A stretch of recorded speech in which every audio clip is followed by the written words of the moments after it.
You're listening to Answering the Call, the official podcast of the 12th Man Foundation. Our show provides listeners with an insider perspective of Texas A&M athletics and its greatest supporters. This podcast will bring you exclusive interviews with coaches, athletes, donors, and the dedicated staff of Aggie Athletics and the 12th Man Foundation. You ready? Let's dive into today's episode. Thanks for tuning in to another episode of Answering the Call. This is your host, Ivy Robinson, and today I am in studio with Texas A&M Football wide receiver, Moose Muhammad III. Moose, thank you so much for being here and coming on the show. Thank you guys for having me, man. Yeah, we're so excited to have you here, and it's just a pleasure. Moose, I've just got to ask you this really quick. When you make a big play in games and you're in Kyle Field on Saturdays, what does it feel like when the entire student section just shouts out "Moose"? What is going through your mind? I hope this doesn't sound don't sound corny, but like in the most simplest ways I can put it, it's like a big ball of energy. It's similar to playing like Madden or NCAA or, and you get this X factor and your players just going crazy. It just makes you want to zone in and go out there and do it again because It's like such a rush just to, not only make plays, but put your team in a good position. Yes. Now, Kyle Field is second to none. Kyle Field seats more than most NFL stadiums, so it's a fun place to be. That's awesome. Yeah. All right, Moose, so I want to start at the beginning of your story. So for our listeners, can you walk us through like your upbringing and your family background? Tell us where you're from, what your childhood was like. Most of my friends, family, call me Moose. My real name is Muhsin, spelled Muhsin. Last name's Muhammad, and I'm the third. So obviously my grandfather is the first, and then my dad, and then me. Me and my dad share the same birthday, so I think that's always been like a special moment for me throughout my childhood. My mom, Krista, is her maiden name, Krista Dawn Muhammad, and I love her to death. I feel like I got the best mom in the world. She's always been there for me, like with my dad, and my dad played in the NFL for a long time. He played for 14 years, so that was quite the journey, quite a blessing for our family, just as he changed the trajectory for our family and just the opportunities that we were able to have as kids to go out and travel and, just be kids. So very appreciative for them. I got 5 siblings. I have a younger brother, Madden, a younger sister, Kennedy.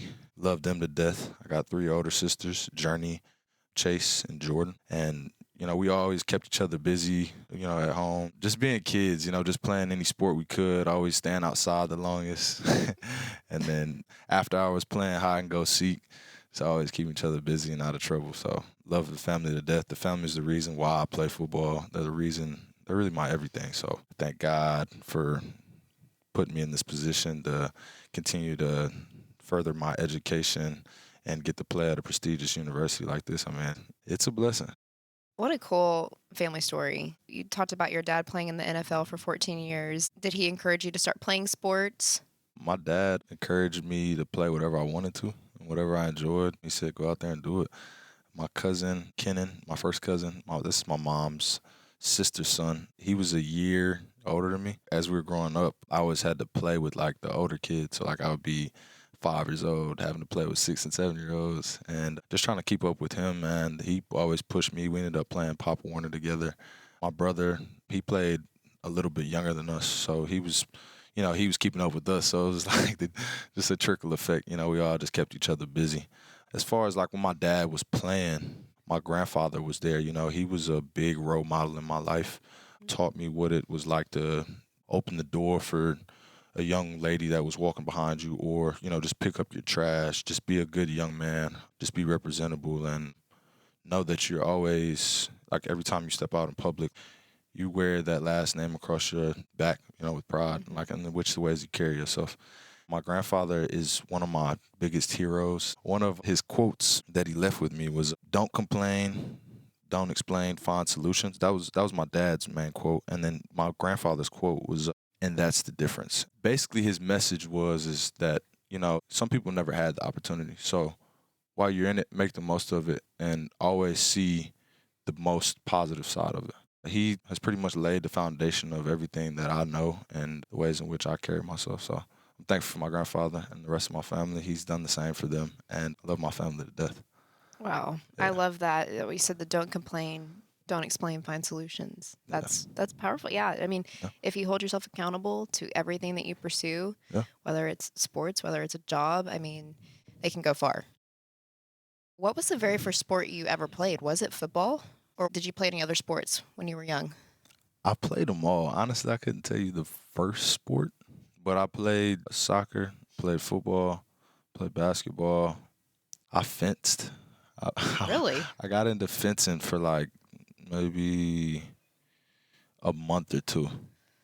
Figured out it wasn't for me, but I was just the type of kid. I was just like, I'm gonna try whatever. Might Yeah. as well try it and figure out whether you like it or not. And then if you don't, who cares? What was like the most exciting part about fencing? Like, what did you like about it? I think it was interesting that like I knew nothing about the sport, but that like I was just willing to go outside of my comfort zone. Mm-hmm. And so I figured out I didn't like it, and I was like, well, I don't like it. So left it at that. Did your family encourage that? Kind of going back to your family, like just to try a lot of things, Yeah. a lot of Oh, different yeah. things growing up, and I then find your mean, passion. That was really, I got to give kudos to my mom, because my mom, she's always been the type, like, even if we were at the dinner table, you got to show me that you don't like Brussels sprouts before you don't try them.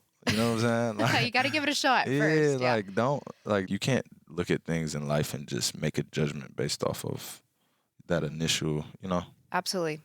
Yeah. So outside of football, Moose, when you're not in a game or at practice, what are you most likely doing in your free time? I like just spending time with teammates, friends. I like fishing, I like hunting. I'm more of a fishing guy than a hunting guy. I like catching and releasing. Yeah. Where do you like to fish? Any favorite spots? My roommate's got a ranch around here, and we'll go down there sometimes whenever we get free time. So Super fun. At what point in your athletic career did you seriously start considering college football? Was that something you had always envisioned, or at what point did that become a reality think for you? around my freshman year of high school, I loved playing football just, for fun. But once I started to get around the talent level to where, there's young freshmen in high school and sophomores or whatever, these young guys starting to get scholarship offers, it became, it piqued my interest, and it became something that I definitely thought about considering. And so at the time, my 7th and 8th grade year, I was still playing baseball and still trying to keep track in the loop too, because, track is like the base fundamentals of running. And so it's really important with football. And so I try not to get too distant from that. But at the same time, I was juggling a lot. I was kind of like, I got to drop one. So I dropped baseball. My last year playing would have been my 8th grade year. And started taking basketball more serious. But as football started to really get serious as well, I started getting offers the beginning of my sophomore year. I remember I took a 7-on-7 trip up to Pennsylvania, and we stopped at Virginia Tech, and it was just so cool because it was like one of my first visits and whatnot. As we were leaving, we were saying bye to the coaches, just thanking them for like showing us everything. And we all get in the van. We piled in, as a 7-on-7 team, just ready to get up to Pennsylvania because it was a long, it was a long drive. So yeah, now we get in the car, and I remember I had my Apple earbuds in, and I heard people like calling my name. So I took them out, and they were like, "One of the coaches wants to talk to you." It ended up being Holman Wiggins, who's now my receiving coach, but he ended up giving me my first scholarship offer. And Wow. it was a special moment for me because, just another moment where somebody believed in me. I ended up having to drop basketball my junior year just because every year we would go pretty far in the playoffs, and we had lost third or fourth round almost every year. And so it would overlap into the basketball season. And I remember just missing 4 and 5 games in the basketball season, and it was just pretty tough to it was just kind of a tough transition for me, to say the least. And so I ended up letting go of basketball and making football the main priority. For me to go through the whole recruiting process and end up committing to A&M, and you get down here and you realize how much people are invested in this university, how much people are invested in mental health and careers, and just overall having genuine connections was really one of the reasons that I came down here. It's a 40-year decision and not a 4-year decision. That saying is true. I got down here January of 2020, and I've been here going on, this will be my 5th year. Having Coach Elko back around, he was here my freshman and sophomore year, and then he ended up leaving. And just having him back, it's been really comforting, and it's been good. So you mentioned you got here in January 2020, which is during COVID. Paint the picture there. Like, what was that experience like? Packing up your bags to move from North Carolina all the way to the South. I remember sitting down and talking to my mom about this. At the time, my great grandmother was still alive, and she was saying that even my great grandmother had never been through a pandemic. It was just pretty crazy because there was just a lot of media around it, and everybody was trying to figure out what was true and what wasn't. It was a good time for me because I got a chance to just sit down and really focus on myself. Like self-reflect Yeah, and self-reflect. evaluate. Right. And so it was also a little stressful because I was a freshman. I decided not to go to school on the East Coast. I decided to come down here to Texas. And so, for those who don't know, it's an 18-hour drive, 2.5-hour plane trip Man. from Charlotte, North Carolina to College Station, Texas. So it's not right up the road. But anyway, I'm fortunate enough to be able to make that trip. So I got back to Charlotte like around March of 2020. And I was taking, I want to say 12 hours my freshman year. And poetry science being one of the classes I know I remembered having to take. And it was just like, man, there's a time change and whatnot. And I'm having to learn about chickens early in the morning. It's kind of hectic. Like, But, what is this? What did I get myself into? I was just trying to go in and have a normal freshman year, but I kind of took a time. Yeah. So you had to still make the most of it. Were there any specific resources through like the athletic department that first year that really helped you get through classes, study, keep you on track? Like, were there any resources you used? Shout out to the A&M academic staff. They're some real ones. Shout out to Mike McGee. Shout out to Mike Lozano. Shout out to Molly Ta. Shout out to Jonathan Wallace, Jessica Busto. The list goes on. All of these people are just so invested in our team, and they just want to see us shine. They want to see us excel and be, just smart individuals. I never take for granted people pouring back because, you see a lot of instances where people don't have that foundation or that structure, and sometimes it takes like tolls on people's decision making, their lives and whatnot. And so I'm appreciative for all those people. Thank you guys. That word foundation, tie it back to the 12 Pin Foundation. 12 Pin Foundation donors and season ticket holders, a lot of their contributions help provide resources like the academic support and sports medicine and the mental health, and a lot of those dollars help support those type of resources for student athletes here. So Yeah. what would be your message to them, and how would you describe the level of support they provide? My message to them is thank you. I feel as though I'm forever indebted, and I just am so appreciative of all of the opportunities, the relationships, and just the genuine people that have taken me under their wing and allowed me to do this in the name of God. So I appreciate everybody out there that's listening, and just for all the cool and genuine people down here in College Station, Texas. So gig 'em, baby. Can you share an example of how your teammates or coaches have really influenced your growth as a player? Is there anyone specific that stands out to you? Yeah, Coach Holman Wiggins, Mike Elko, Coach Ish. The list goes on there too. The staff that we got this year, I genuinely feel confident enough to say that they're pouring into each and every last one of us. And if they feel that we're falling by the wayside or not doing what we're supposed to do on the daily, they're making sure like we're in line, like we're doing what we're supposed to do in this community, on the field, off the field. And I'm looking forward to seeing where this season takes us. If you could pick one moment, what's been the most thrilling like on-field experience, and why did it leave such a big impression or impact on you? I would say between the LSU catch, the touchdown from O'Connor, and then the one-handed grab from Jalen, those were two big moments. The one-handed catch, the guy was playing me like head-up leverage, meaning like it was man-to-man, and he was probably like 6 yards off. And I got up on him, got around him, and he was trying to like wash me out to the sideline because basically the defense is taught that the sideline is their friend. And so He was trying to wash me out to the sideline, and I did my best to, pull away from him.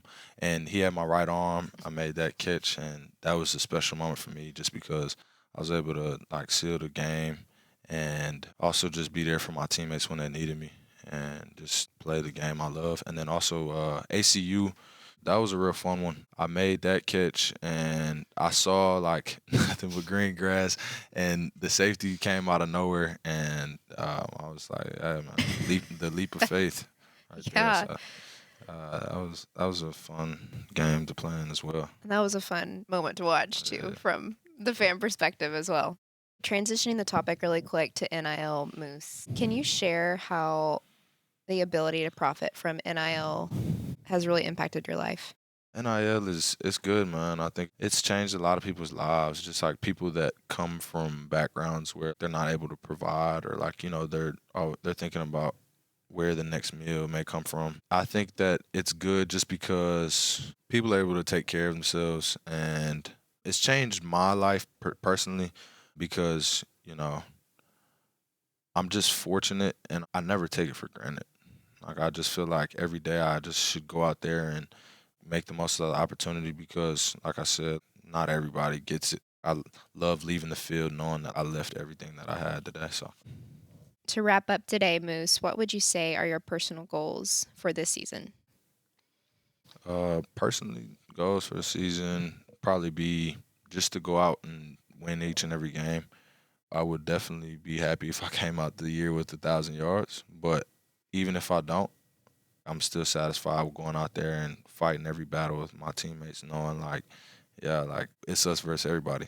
One more question for you. Yeah. So, when your time at Texas A&M comes to a close, what are your future goals? Where do you see yourself going in this life?